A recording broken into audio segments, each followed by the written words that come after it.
लोग welcome to I chemistry channel. तो चलिए वीडियो शुरू करते हैं आज की। ओके स्टूडेंट्स, तो देखो आज का हमारा टॉपिक होएगा कॉलॉइड्स। ठीक है बेटा, क्या टॉपिक हमारा? कॉलॉइड्स। कॉलॉइड्स।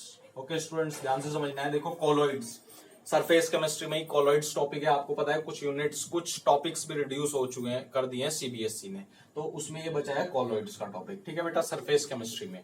तो देखो कॉलॉइड्स हमने यूनिट सेकंड हमने पढ़ी थी सॉल्यूशन। ठीक है, क्या पढ़ी थी हमने? सॉल्यूशन यूनिट पढ़ी थी। तो उसमें मैंने क्या डिस्कस करा था? सॉल्यूशन क्या होता है? एक होमोजीनियस सिस्टम होता है। क्या होता है? एक होमोजीनियस मिक्सचर होता है। तो सॉल्यूट, अगर मैं सॉल्यूशन की बात करता हूं तो सॉल्यूशन किस किस से मिलकर बनेगा बेटा? सॉल्यूशन कॉम्बिनेशन मतलब एग्रीगेशन होगा सॉल्यूट प्लस सॉल्वेंट।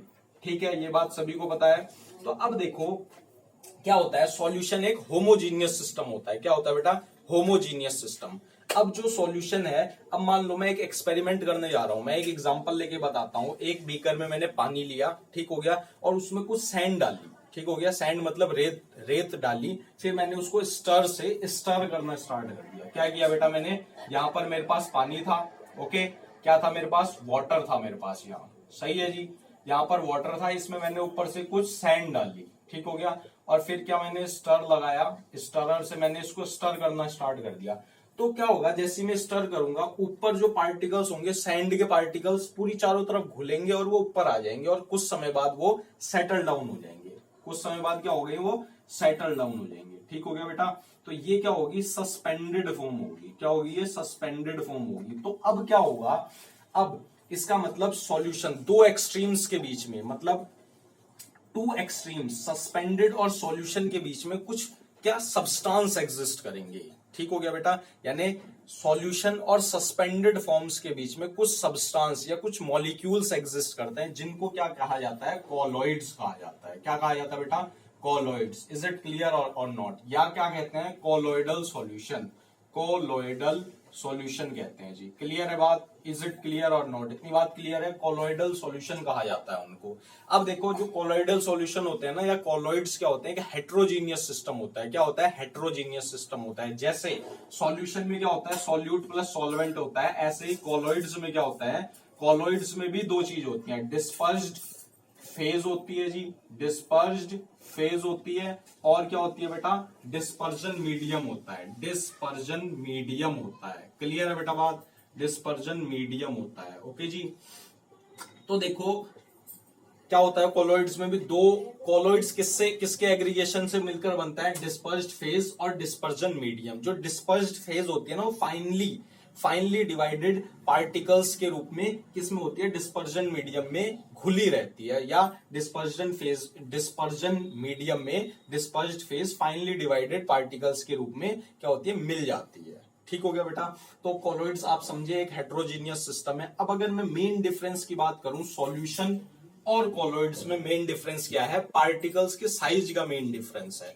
अब हमें यह पता है जो सॉल्यूशन, किसके सॉल्यूशन में क्या क्या क्या एग्जिस्ट करते हैं भाई? आयंस एग्जिस्ट करते हैं, मॉलिक्यूल्स और स्मॉल एटम्स और आयंस एग्जिस्ट करते हैं। बट अगर मैं बात करता हूं कॉलॉइड्स में, कॉलॉइड्स में हमें पता है डिस्पर्जन फेज होती है। डिस्पर्जन फेज या तो कंसिस्ट कर सकती है मैक्रोमोलिक्यूल्स, स्मॉल मैक्रोमोलिक्यूल कंसिस्ट कर सकती है, या स्मॉल एटम्स का एग्रीगेशन, या मतलब बहुत सारे एटम्स का को एग्रीगेट कर सकती है। ठीक हो गया, तो जो कॉलॉइड्स में जो डिस्पर्जन फेज होती है ना, डिस्पर्स्ड फेज होती है। क्या होती है? Dispersed phase. तो डिस्पर्स्ड फेज क्या कंसिस्ट करती है जी? जो डिस्पर्स्ड फेज होती है, या तो small molecules of macromolecule consist करती है।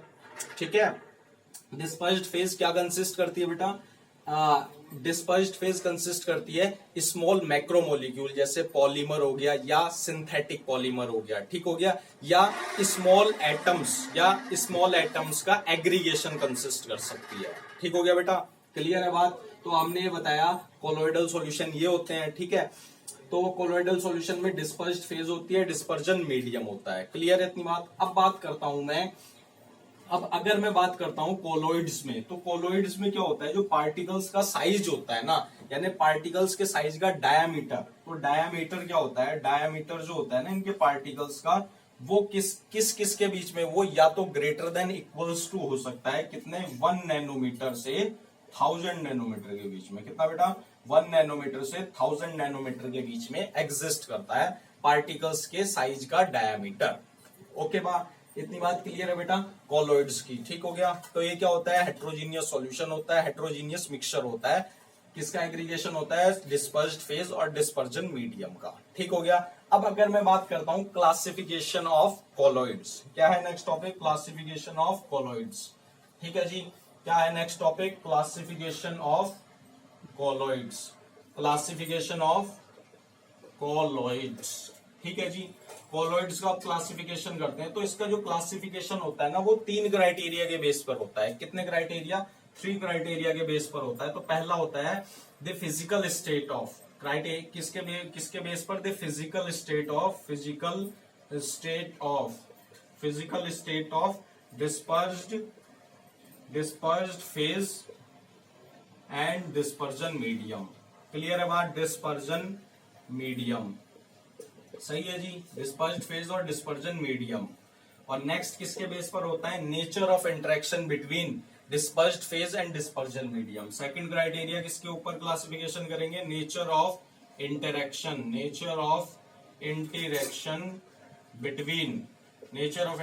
Between dispersed phase and dispersion medium. Clear है बात?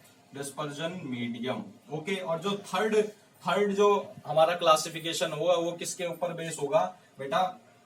Number of particles, types of particles in dispersed phase. Clear है बात? ठीक हो गया। अब फिर नेक्स्ट वीडियो में इसको डिटेल में स्टडी करेंगे, इनके टाइप्स ऑफ क्लासिफिकेशन पढ़ेंगे। ठीक हो गया बेटा। तो इस वीडियो में आज के लिए इतना ही। वीडियो अच्छी लगे तो लाइक कर देना और शेयर कर देना। Thank you.